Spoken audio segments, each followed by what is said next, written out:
នឹងសាលាក្រុងហៅមេសហជីពទៅផឹកតែចត់រឿងប្រពៃទិវាពលកម្មអន្តរជាតិដោយឥតបានប្រាប់មុនរឿងតាមពិតបើយើងនិយាយឲ្យមែនតើការធ្វើបាតកម្មជួបជុំបង្ហាញសម្ដែងមតិអីលក្ខណៈនេះគឺមានច្បាប់អន្តរជាតិគេធានាក៏មានរដ្ឋធម្មនុញ្ញខ្មែរក៏មាននិយាយទៅអត់ត្រូវការញ៉ៃរសេមរសាមអីត្រូវការសុំច្បាប់ត្រូវការជូនដំណឹងត្រូវការអីវែងឆ្ងាយពេកទេបើតាមមើលគឺរឿងដែលសំខាន់បំផុតនៅប្រទេសកម្ពុជានៅសហជីពតិចសហជីពដែលអាចជឿទុកចិត្តកក់ក្ដៅតាមពិតសហជីពនៅស្រុកខ្មែរមានជាង6000បងប្អូនបើយើងមើលទៅគ្មានស្រុកណាមានសហជីពច្រើនជាងស្រុកខ្មែរប៉ុន្តែសបកក្តាមឯងប៉ុន្តែសហជីពមានជាង6000ហើយដល់ពេលមានការអីឃើញមានសហជីព3 4ដើម្បីឡើងមកតវ៉ាដូចប្រពៃទិវាពលកម្មអន្តរជាតិថ្ងៃទី1មិថុនាអីថ្ងៃមុនហ្នឹងមានមុខដដែលអត់មានណាខ្លាចទេលោកអាត់ធុនដែលជាឥឡូវជាអនុប្រធានសហព័ន្ធសហជីពកម្មករអ្នកស្រីយ៉ាងសុភ័ណ្ឌ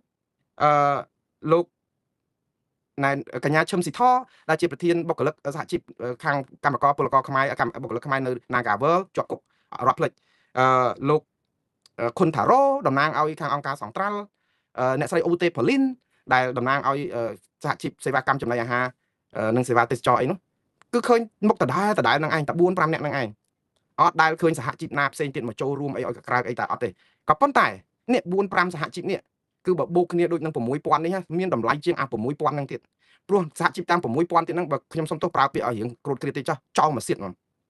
ខ្ញុំប្រើពាក្យចោលមកសៀតហ្នឹងគឺឲ្យតែពេលចរចាប្រាក់ខែកម្មករឡើងគឺឲ្យសហជីពនាំគ្នាខ្ទាស់រឿងឡើងប្រាក់ខែឲ្យប្រាក់ឈ្នួលឲ្យកម្មករហ្នឹងមកទៅការពារតកែគ្រប់ពេលហើយដល់អញ្ចឹងសហជីពគ្នាដែលឯករាជ្យដូចកញ្ញាឈឹមស៊ីធដូចលោកថុនគុនតារ៉ូអ្នកស្រីអូទេប៉ូលីនអ្នកស្រីយ៉ាងសុភ័ណ្ឌលោកអាត់ធុនអីតើអត់អាចឈ្នះគេទេព្រោះគេយកអាសម្លេងចោលម៉ាស៊ីនហ្នឹងយកមកទប់សម្លេងមែនតែនហើយទៅគេថាប្រទេសខ្មែរមានប្រជាធិបតេយ្យពេញទំហឹងស្ដាប់សម្លេងភាគច្រើនអាសម្លេងភាគច្រើនរបៀបប៊ូលីហ្នឹងសម្លេងភាគច្រើនមិនមែនប្រកាសថាមានប្រជាធិបតេយ្យទេបើប្រព័ន្ធអត់មានប្រជាធិបតេយ្យអាសម្លេងភាគច្រើនហ្នឹងគឺជាការដែលយកមកបន្លប់តួលេខដល់យើងឃើញថាឥឡូវបើយើងប្រជុំគ្នាមាន17ឬក៏ថា50សហជីពចូលរួមបើសហជីព4គ្រប់គ្រងសហជីព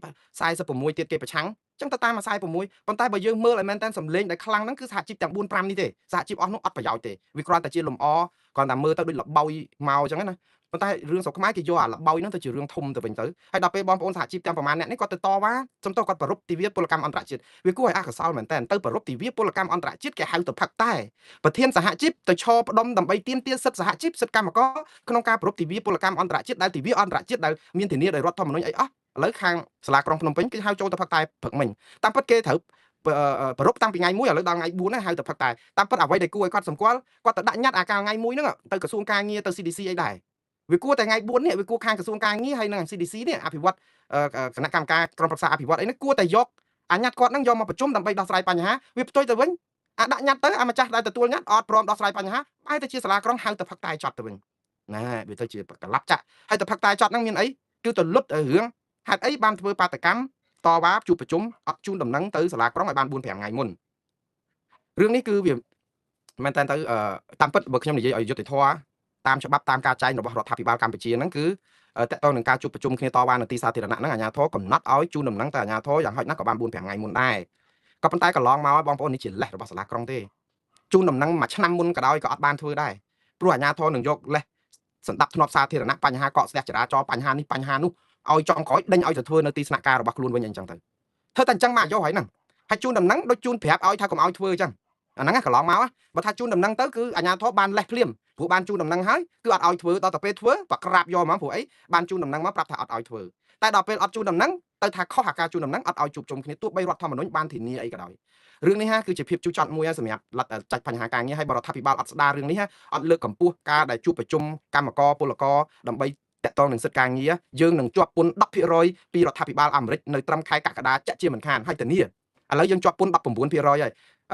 យខាងពាណិជ្ជកម្មពិសេសរបស់អន្តរជាតិតំណាងពាណិជ្ជកម្មពិសេសគេទឹមតែដាក់របាយការណ៍គេមួយដើម្បីយកទៅឲ្យប្រជាពលរដ្ឋសាធារណជនអាមេរិកជួយពិនិត្យបច្ច័យគឺគេដាក់ប្រទេស60ចូលទៅក្នុងចង្កោមប្រទេសដែលនឹងឡើងពន្ធពី10ទៅ 12% កន្លះថែមទៀតនៅក្នុងនោះកម្ពុជាជាប់នៅក្នុងប្រទេស15ដោយទាំ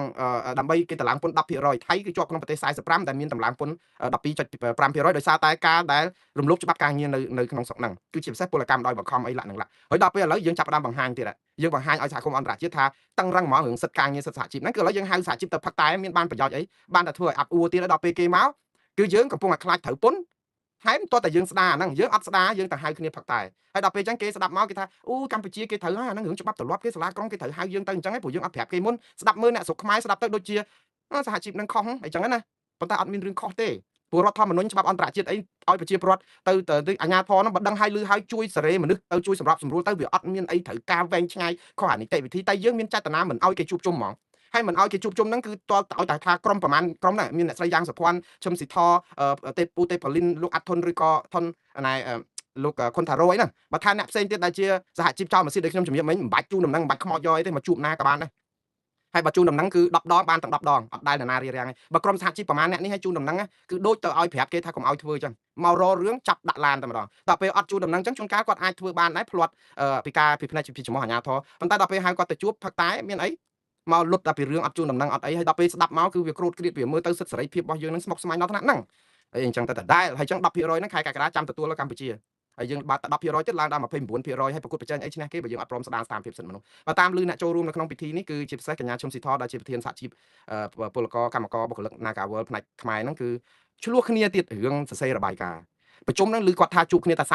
45នាទីទេប្រជុំមែនតើសាច់ប្រជុំដល់ពេលសរសេរកំណត់ហេតុប្រជុំ2ម៉ោងជជែកគ្នាអត់បែកពពុះមាត់ដោយសារអីអាជ្ញាធរអត់ព្រមកត់កំណត់ហេតុយើងកត់កំណត់ហេតុយើងអត់ស្រង់កំណត់ហេតុរបស់មេសហជីពដែលដាក់ដូចកញ្ញាឈឹមស៊ីធគាត់ចង់និយាយពីរឿងណែ